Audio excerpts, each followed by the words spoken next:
as addicted to Judy Niemeyer's quilts by QuiltWorks as I am?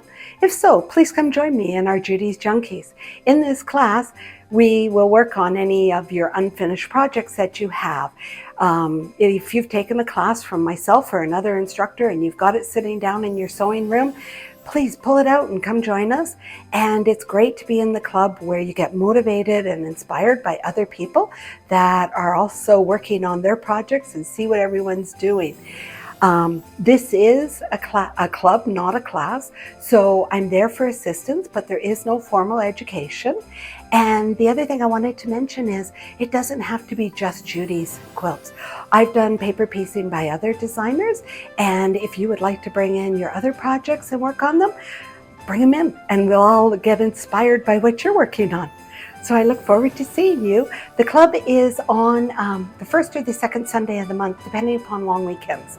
So that's why it's not a definite date. So please come join us.